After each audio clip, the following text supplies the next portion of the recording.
Welcome to the Can't Verse Won't screencast. Now this screencast is designed to show you how to create a graph to visually represent can't verse won't assessments. Remember, can't verse won't assessments are a follow-up assessment to determine if the student is displaying a skill deficit or a performance deficit. By skill deficit, we mean that they can't actually do the task. They don't have the necessary skills to perform at an adequate level. Performance deficit indicates that the student has the requisite abilities, but is just not motivated to display them. So the first thing we're going to need to do to create this graph is we need to, and I'm sorry, this presentation is done on a Mac. I only use Mac. I haven't used a PC in probably a decade.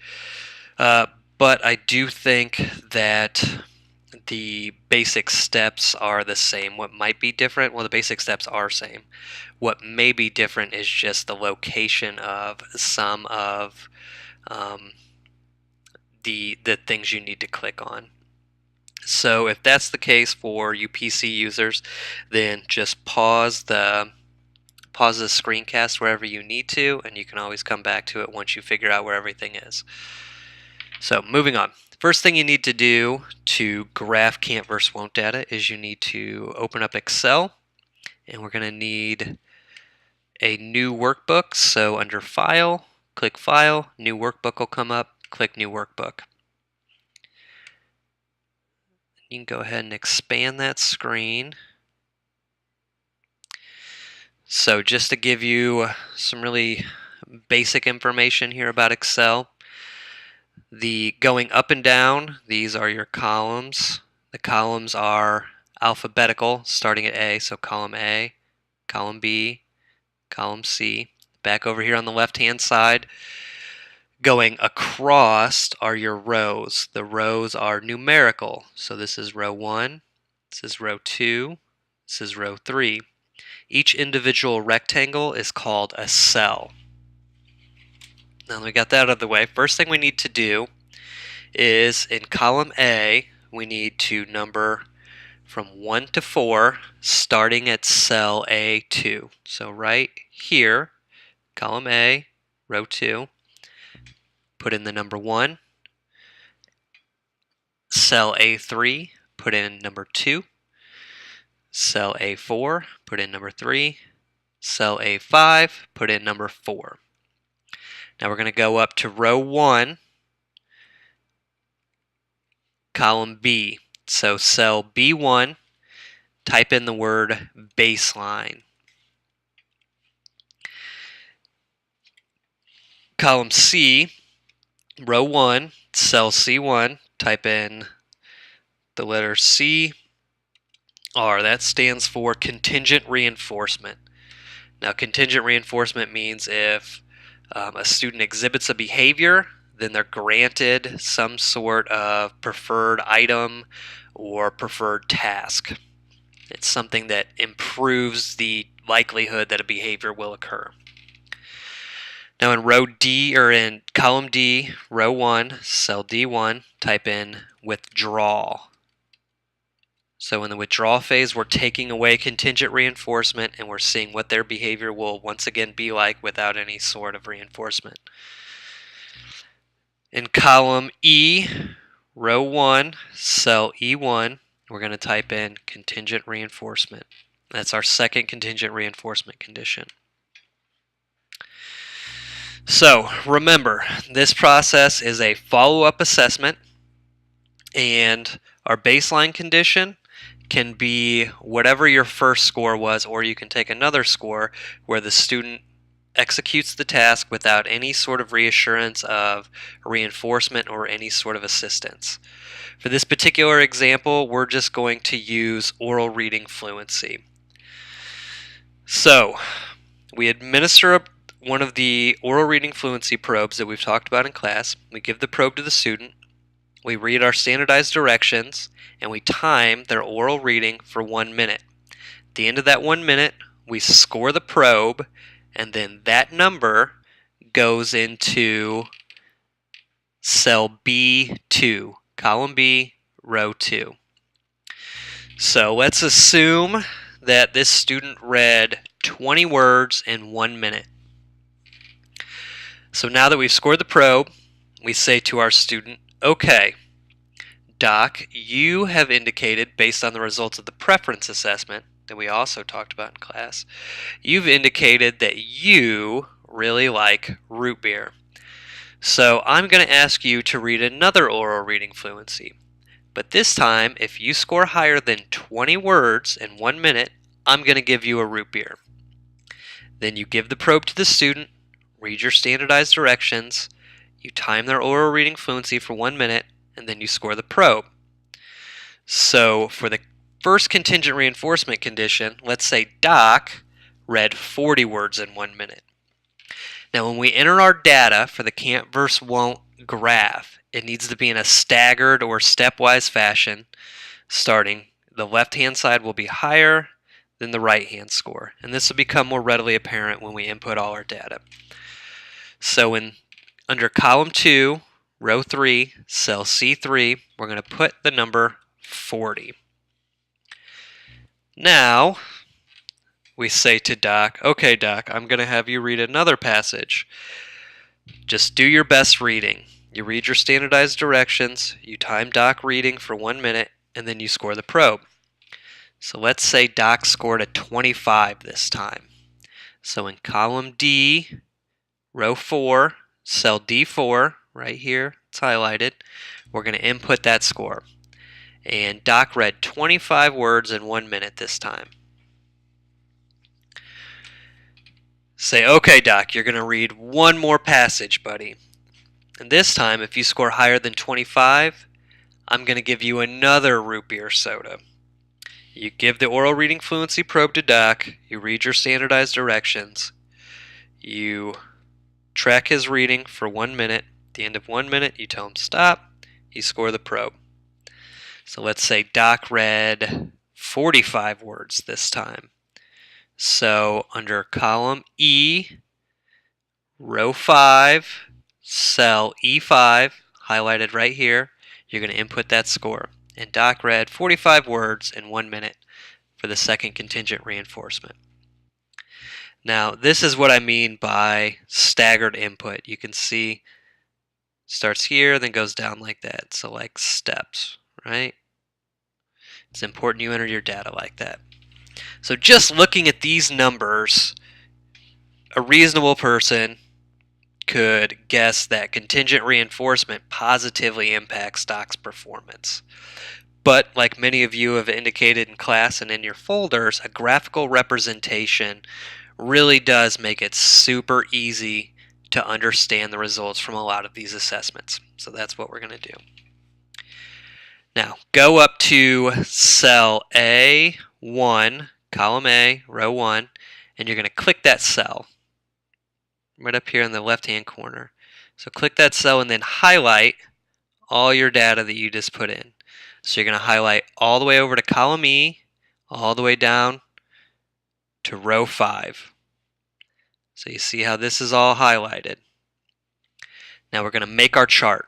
So go up to the Charts tab, click Charts, then you're going to go over to the left-hand side, click Line. That's going to have a drop-down menu. You're going to go down to Marked Line. This one right here. Click Marked Line. Alright, so that's our basic graph. But this basic graph is missing a fair amount of really important information for a parent or a teacher to just simply look at the graph and understand what the graph is showing us. So to input all that information, we're going to go up to this menu up here that's labeled Chart Quick Layouts. Go over here, click the right arrow, click it once, and we're going to look for this one right here in the middle. It's Layout 10. We want Layout 10. So click Layout 10, and that's going to change our chart a little bit. You can see we now have an area to label our chart. label our axes. We've got a legend and some grid lines here. Now we want to get rid of that legend. So click the legend, press the delete button. We don't need that because our data here already corresponds to a condition label. Now we're going to go up to the grid lines, click one grid line. When you see the bubbles on the side here, it's highlighting all the grid lines, that's good. Click, then press the delete button. Alright, so now that's all, it's decluttered. Those grid lines don't really help anything as far as visual interpretation goes. Now we're going to label our axes. This is our horizontal axis, and that represents the conditions of the assessment. This is our vertical axis, and this is what we actually measured, or our dependent variable. In this case, it's the number of words read correctly. So let's go ahead and label our horizontal axis. So click where it says axis title right here, click there, and then click one more time so you can see like your little flashing bar there which shows you can type on it. So delete axis title, and we're going to label this condition. Type in condition, then just click anywhere. Now go over here to our vertical axis on the left hand side, click axis title, click it one more time till you get the flashing bar. Remember, this is our dependent variable, so this is going to be labeled words read correctly. Click anywhere. Okay, now we need to give our chart a title. And the title is important because it's just like a real quick indication as to what's represented in the entire graph. So typically what you're going to do is you're going to label this like whatever student you're assessing, their can't versus won't assessment. So click chart title, click it one more time till you get the flashing bar, delete all those letters, and we're going to label this docs can't versus won't assessment. Okay, now we're not quite done. What we're going to do now is we're going to reformat each of these data points. And the reason we're going to do that is because each condition having a different shape for the data could possibly indicate to some folks who don't pay real close attention that each condition is measuring something different because this shape's different. So what we're going to do is we're just going to reformat each one of those to a standard shape. So go over here to the left, the data point that's in the baseline condition, double click it, and that's going to bring up a format data series option window. Go over to the left hand side, and where it says marker fill, which is like a paint can tipping over to the right, click marker fill. And then here in the middle, you're going to go to, it says color here, and then go to the drop down menu, click the drop down menu, under theme colors, click black. Then go back over to the left hand menu, click marker line. Where it says color, click the drop down menu, under theme colors, click black. Go back over to the left hand menu, click marker style, drop down menu, click the drop down menu. Now I would recommend using either the square forms, the triangle form, or the circle form. I personally use the circle form, so that's what I'm going to use in this example. Click the circle. Then finally, go over to the left hand menu, click line. Then by color, you're going to see a drop down menu again. Click the drop down menu under theme colors, click black, then click OK. So we formatted that one data point. We're going to do it 3 more times.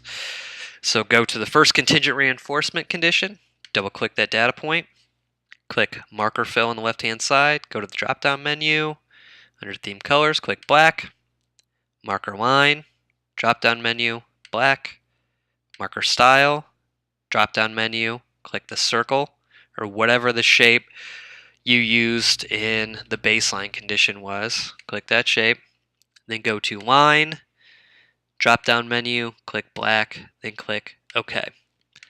2 more times. Go to your next, go to the withdrawal condition, double click, marker fill, drop down, black, marker line, drop down, black, marker style, drop down, circle or whatever shape you've been using, line, drop down menu, black, click OK. Now go to your last data point or contingent reinforcement 2, double click, marker fill, drop down, black, marker line, drop down, black, marker style, drop down, whatever shape you've been using, marker, go to line, drop down, black, click OK. Alright, now that looks pretty good so far. You can see any reasonable person could look at this and be like, okay, it looks like both contingent reinforcement scores are higher than the baseline and withdrawal condition scores.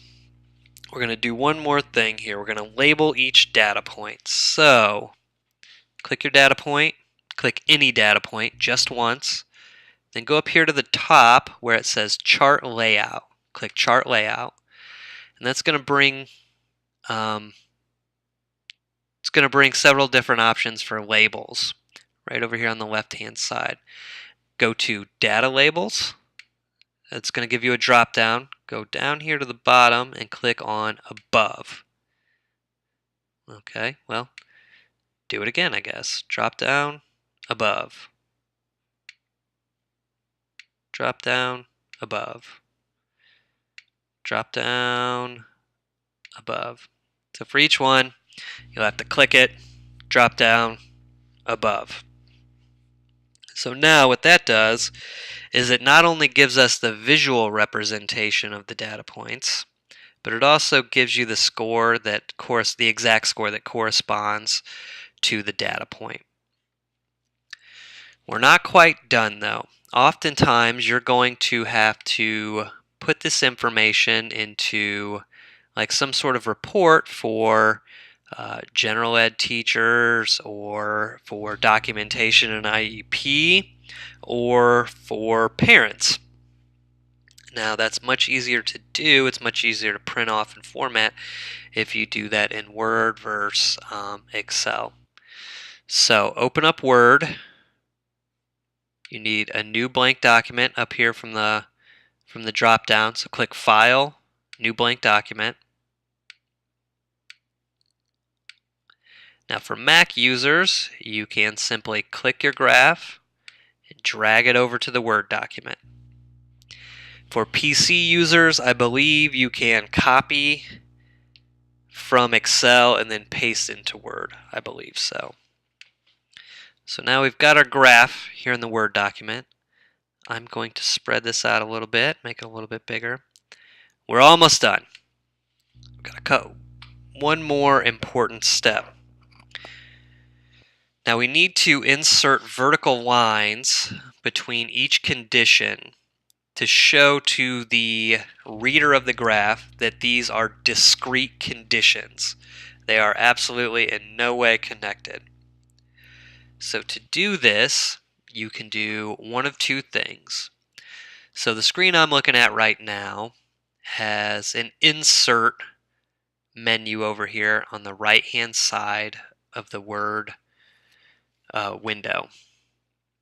If you don't see that, you can also go up to Insert, the drop down menu from the top. You click Insert, click Shape. It'll bring up this menu, and then you just find this line. That's the line you click. So then you go over here and you insert that line. So click and hold Shift while you're making your line, and that'll make sure that it stays straight, that it doesn't angle one way or the other. Insert your line. Now the other way you can do it is from this menu over here on the right hand side. Just go up to the Insert menu here, click Shape, go to Lines and Connectors, click the straight line, come back down, click, draw your line here. And we need one more line. Click anywhere. That'll bring back up this menu. Go to the Insert menu, Shape, Lines and Connectors. Click. Draw the line. Done. Alright, so for all intents and purposes, you are done with your graph. What I like to do is I like to format my vertical lines so they are also black. So that way everything's completely uniform across the board. It's a minor detail, but that's just the way I like it. So if you, in fact, want to do that as well, double click your vertical line, go up here to the left, click the black line, go to your second line, double click, up to the left, click the black line, double click your third vertical line, go up to the left, click the black line. So you have completed your can't versus won't assessment graph. Remember, when it comes time to interpret, what this shows us is that without contingent reinforcement, Doc showed an oral reading fluency of 20 words in 1 minute. When we gave him some form of tangible reinforcement, or he actually got an item for improved performance, his score went up to a 40. So this provides our first indication that contingent reinforcement is likely impactful on his performance. We can't say that for sure until we replicate it or until we've seen that again. That's why we go to the withdrawal. Remember again, the withdrawal, there's no contingent reinforcement promised. He just reads the probe, scored a 25. So what the withdrawal phase score and the baseline phase score show us is that without contingent reinforcement, he's likely going to be in the 20s for his oral reading fluency. Following the withdrawal phase, we once again promised him a root beer for improved performance, and we see he had an observed score of 45. So this shows that this right here shows that contingent reinforcement might be effective for him. And then this replicates the results of the first contingent reinforcement. So that could reasonably lead us to believe that contingent reinforcement is in fact an effective instructional approach for Doc. So you want to make sure if evidence of the existence of a performance deficit or a won't sort of thing is if you see the contingent reinforcement, both contingent reinforcement scores above both baseline and withdrawal scores. And then also, not only are they both above, but the percent increase versus the baseline and withdrawal conditions is substantially large. So the first contingent reinforcement improved his performance from 20 to 40, or nearly 100% increase. That was also the case for the second application of contingent reinforcement. That approximated 100% or approached 100% performance increase. Thanks for listening along, and as always, if you have any questions, feel free to ask.